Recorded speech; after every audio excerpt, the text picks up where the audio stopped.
nimuhorane n'umukama. Inkuru nziza ya Yezu Kristo nk'uko twayandikiwe na Yohani Mweranda. Narazwa mukama. Muri rya minsi Yezu yabwiye abigishwa biwe ati, unsubiye kumwe yantuma, ubwo nyene nta numwe muri mwebwe ambaza ati, beguroye he? Yamara amaganya abuzuye umutima, kuko ndababwiye ivyo. Ariko ndababariye ivy'ukuri, byo babera byo ngiye, kuko ntagiye umutabazi azobaburanira ntiyozi wanyu. Mugabo ninagenda nzomubarungikira.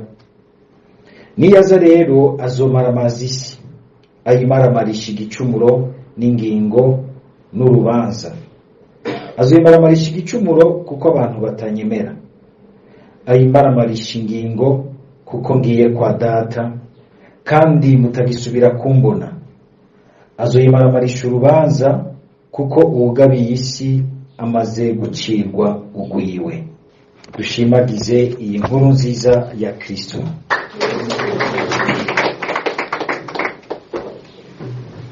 Tumaze igihe twumva mu guhera ejo hahise Yezu atuyagira mutima mweranda.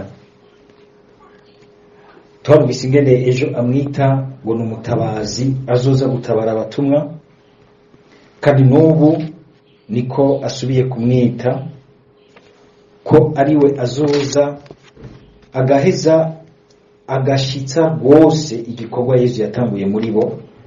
Umenga ntikirashika neza, baracumva Yezu, baracamubona, baracamwumvira nk'umuntu ari hanze yabo.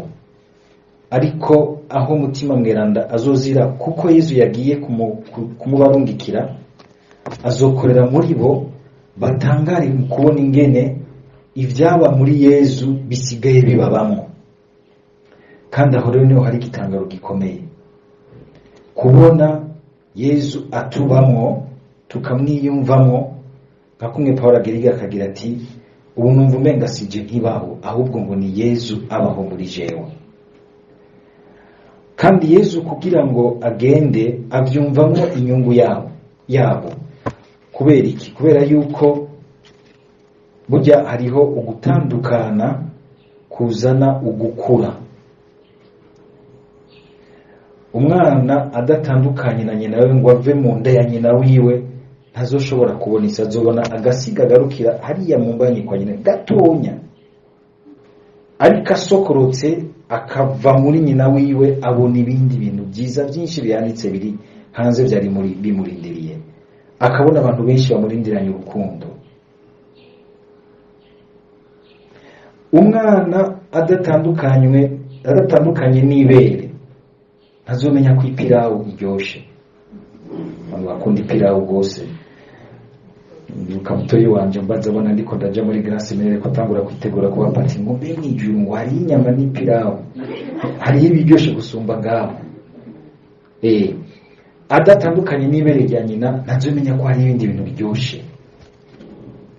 Nuko uzosanga umenga ubuzima bw'umuntu bukura, bugenda burashikira intambwe ikuze isumbirije y'ukwishira no kwizana, y'ukuryoherwa gose no kwagukirwa, igihe wemeye gutandukana n'ibiri ku rugero warugezemo, ukemera kamera nk'ubabaye gato mugabo ugatera intambwe yo gukura. Les separations zose ntizamara imbi.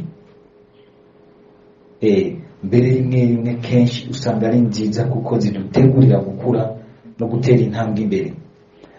Bizosaba yuko mbere n'umuntu ku mwanya we wa nyuma ategerezwa gutandukana n'iyisi, akumva umenga arababaye, yari kwigumira ngaha ko kumbura imbere ntahazi neza, ntahabona neza.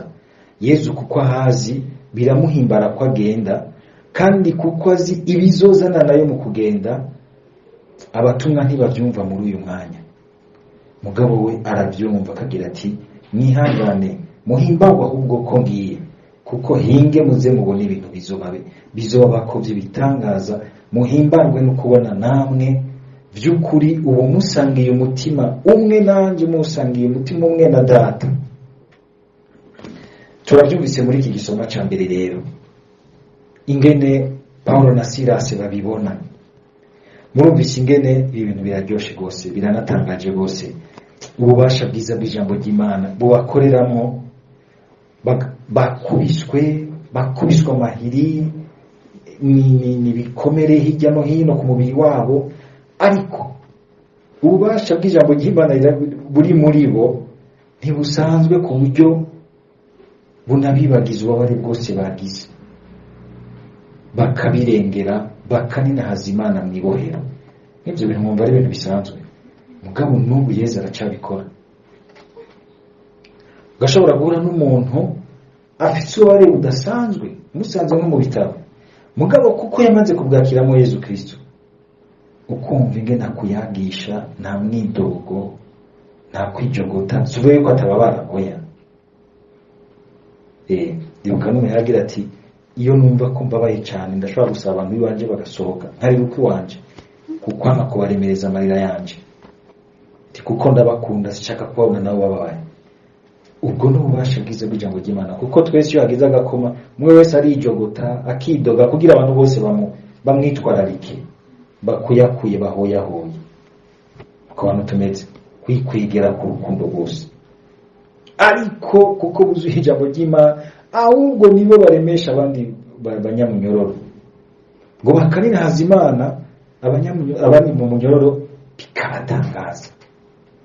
Aba bantu ubwo barakomeye. Abenshi agira abana ngo nutugugu turi Imana.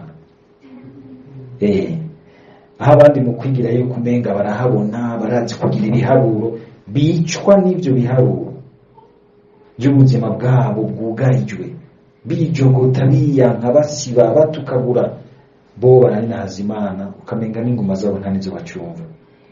Hajya mu buryo bumwe bwo guhangana n'ibintu bitubabaje, nuko utabishirako cyane umwitwarariko.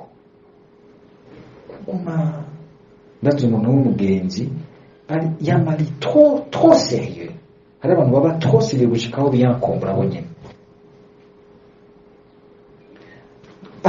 akagira umwitwarariko mwinshi, kandi umwitwarariko mwinshi wiwe n'amahogwa y'ibintu bitagenze uko ashaka. Yama ariko aratanga amategeko nk'umuntu ari kwiga, gitangura kwiga doa, yama ariko araharira ivyiyumviro umwanya wose, umenga muri we yuzuye umwitwarariko urenze gushikaho umuzibiranya, ugasanga no mwijoro ntatora agatiro, akantu k'agakosa yabonye mu bantu canke ku buzima bwiwe kamuraramwo, kakarara karamugaragura, irigurarusha kari kurusinzire uruhuke. Harige dushaka kuboneka yuko umenga turi abantu byose babibona, bahabona byose, babikontorora, bafise maîtrise kuri byose, ngabo gasanga turiko turata maîtrise kuri twebwe. Uku kuninahaza Imana bikerekana abantu naho bari bafise ibintu bibahanze, bazi yuko Imana yabo ibagumya muri byose, kandi bamenya no muri ivyo bagahereza Imana, bakagira ati Mukama uraduhagije. Sivyo dushira kugambira umwitwarariko,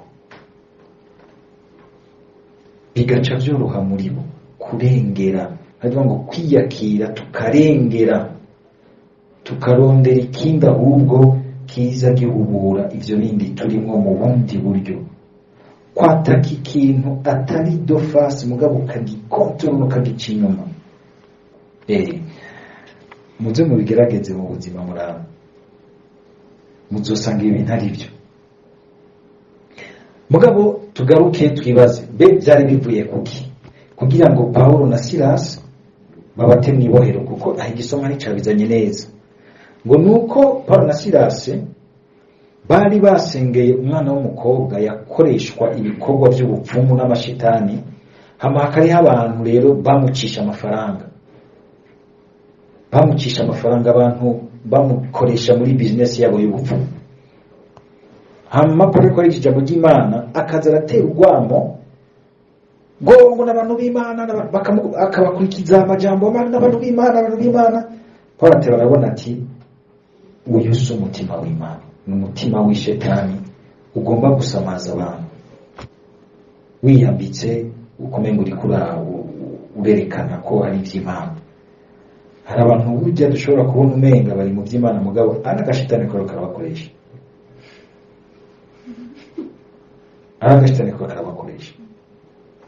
kwitonda kabona mbere yuko n'ubusamazi bwo gutwara imitima n'ubwenge bw'abantu mu bindi bintu kugira ngo ntibakurikire neza ubutumwa Imana iri kwirabaha kubyitondera cyo kwabwira abantu bako barasengera umuntu bw'amashitani bakaramutsa mwaramutse Mariya ngo na jewe abantu bose bagaca basamara bagaca bava kuri Bikira Mariya bakaja kuraba we uyu muntu ni gitangaza nabashaka ko tumuramutsa Paulo racarakankamira iyo shetani ayirukanye bya bintu byose yakora bica birahomba abantu bati ya araduhombesheje uyu Paulo na Silas badukuye amata mu kanwa baca babiruka ko barabapfungisha nuko bimeze aba bantu ntibahimbawe n'uyu mwana w'Imana arokotse kuko bamugira igikoresho cy'ibyifuzo byabo n'amatungo yabo murabe ko mu buzima bwacu umwe wese yisuzuma ko ata umuntu agira igikoresho cy'ibyifuzo byiwe hari shetani ahubwo ibiboshe wewe gusumba ugira igikoresho babateye mu ibohero rero baca baninahaza Imana Paulo na Silasi mu gutabwa mu ibohero barababaye kandi byarabaje ko barabakubise baramera nabi gose ariko Imana igacizana naho nyene ikigendera abanyororo baca bagenda kumenyesha inkuru nziza mu munyororo tugire Kristo igitangaje rero yuko bari mu Imana bari ntahanze Imana iminyororo ikavutagurika ivutaguritse mubona abantu bari mu Imana ntibaca biruka ngo batoroke biruke arabandi baca batoroka bakiruka n'abanyuroro naho bagiye babagumije ngaho mu bubasha bw'ijambo ry'Imana kubera bumva ijambo ry'Imana Paulo na Silas ariko barababwira bari nahaza Imana barumva umenga kuja hanze sivyo byihutirwa guhunga ngo bave mu munyororo sivyo byihutirwa ijambo ry'Imana riraryoshe gose kandi nibaza ngo nugufyine je ndanze umuntu yigeze gupfungwa yitwa Claude yafunzwe azizwa ko ni muri aba bana abakuze mu myaka ya 1993 baherekeza abasoda babitamo n'abadoriye arati ishure akamariko arajana n'abasoda abavomera abatekera hanyuma niho rero hagera igihe kubera abo bana sabana abasoda bari ku ntambara nta mwanya bafise wo kubarera babagira nk'ibikoresho nk'abakozi babo abo bana nta bavyeyi bafise nta bantu babitwara abantu bitwara kindero yabo nta shure bajako n'abantu rero bakura ubona tantumbero y'indero nziza bafise gira ati jewe hari hagezaho shobora kunywa ikidumu c'inzoga nkakimara kandi nkaguma mpagaze neza mugabo yaje kukinwa agakora amafuti menshi haragera igihe bamuta mu munyororo bamutaye mu munyororo haragera igihe rero mu munyororo atangura kurambirwa kubera kurambirwa akazaragenda aho abandi bariko barasenga kagenda kumviriza aho basenga bakatolika gasengayo yumva bakatolika baheja kumva abaprotestante baratanguye akagendayo hanyuma biranatuma rero agira ingorane kuko yashobora kuva mu katolika gasanga bariko baravuga neza Bikira Mariya yagenda mu protestante agasanga bariko baramusambagura niyo yigeze rero guca abwira Bikira Mariya ati Bikira Mariya wewe dusaba mu bakatolika vy'ukuri ukaburiho kandi ukaba wumva ibisabisho bagutura fasha nanje ndakubone kuriho ndakumenye ndagukunde hanyuma nkorera umwana wawe noye kuguma nza sanga ibintu byose umenga muri jewe hamwe biraje handi biratakaye kubera abanyamadini batumvikana nabwiye Bikira Mariya gutyo Bikira Mariya bayavyumvise yaramaze igihe kinari mu munyororo abiwe baramuhebeyeyo kandi uko niko abantu tumeze iminsi ya mbere turahundara ku muntu tukamwitaho mugabo uko iminsi igenda irahera tugateba tukarambirwa agasigara yigumana wenyine. Ico gihavuze ico gisabisho muri iryo joro nyene niho mushikiwe hari umutima wamugendeye uramudurumbanya ijoro ryose. Uramudurumbanya ijoro ryose umubuza gusinza ugira iti wewe mwebwe nta mutima mugira muraza gusenga imisi yose Imana ariko mwarahebeye musaza wanyu hariya mu gasho hariya mu mpimba, mwarahebeye musaza wanyu hariya mu mpimba.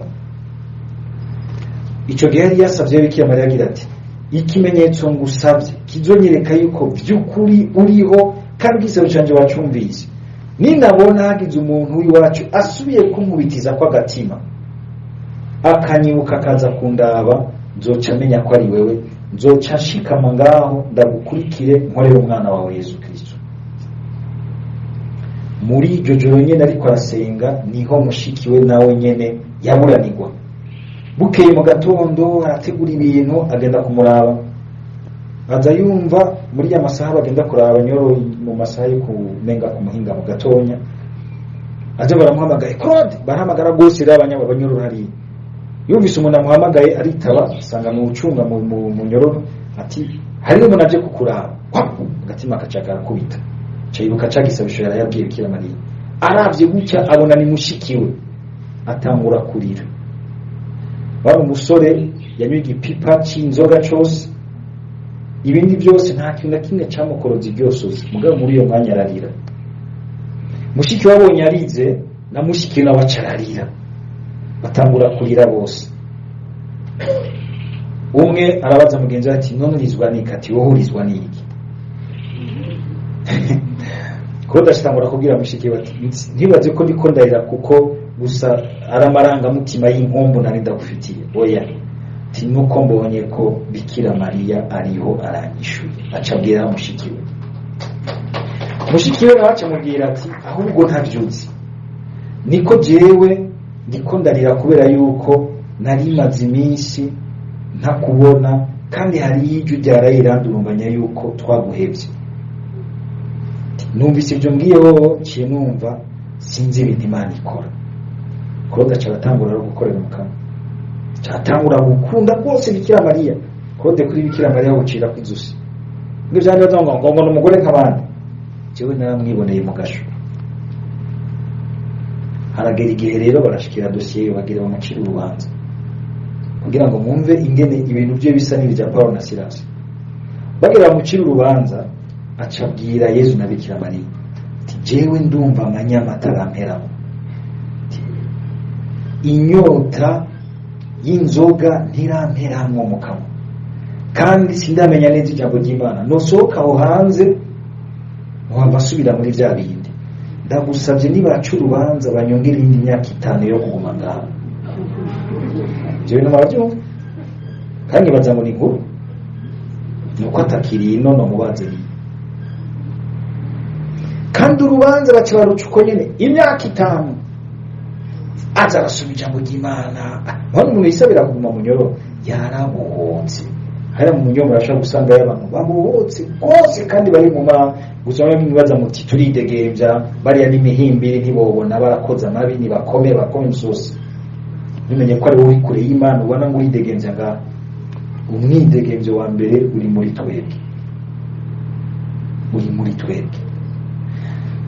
Claude inkuru yiwe iraryoshe rwose. Hamaze imyaka 3 arumva ati ndumva ko ntekanye mu Mana. Yesu nibasubire ku rubanza rwanje kurako ya myaka 3 ya myaka 5 yitatira kwi kandi baca basubira kuri dosiye yiwe baramurekura. Cyatangura gukorera umukama senga gira abandi tebanyaje yiwe. Mu nyuma ari umuntu w'umugabo agereza hariya cyayumva ati masubira mwishuri asubira muri sizema n'umuntu w'umugabo nguyu mwide nta numwe muhati ari gasije aronka diplome menga nambari ya A2. Byerekana ingene umuntu yuzuye umwidegembyo, nta bintu by'amasoni nta n'ibimuzibira kuko hari n'irindi jambo rimukoreramo. Nibi rero twumvise Yesu agira ati iyi foke ngenda nagiye ibintu n'ibyo nimwobishikako ndabarungikire wa mutabazi aheza akabatabara. Murumva ingene Paulo na Silas Imana ibatabara imbere y'ububisha bw'abantu babagirira nabi, mbere nabo bagaca batabara abanyororo, bakongera bagatabara hamwe n'uyu mbere yagire yihimbaguru yacunze ibohero, agire yihimbaguru yibaza ati abanyororo bose batorotse bagiye mugabo bagacagira ati humura ntaho twaroye, kuko ukuboha kwa mbere isuku mudushira ngaho ukuboha kuko tutazi Imana, tutazi uwuduha ubuzima, tutazi uwo butuzigamira naho tuba turiko turaca mu bintu bigoye gute. Samuka mabwira ngo natwe mutima twaronse ntabohwe n'ibintu usanga tubamo mu buzima, ugasanga biramubuza kugaragaza ko ari mutima ashaka kuduha ubuzima nubwo bishobora guca ababaza, kandi ashaka no kubuha abandi. Muzobibona mu buryo bucanke buriya bwinshi.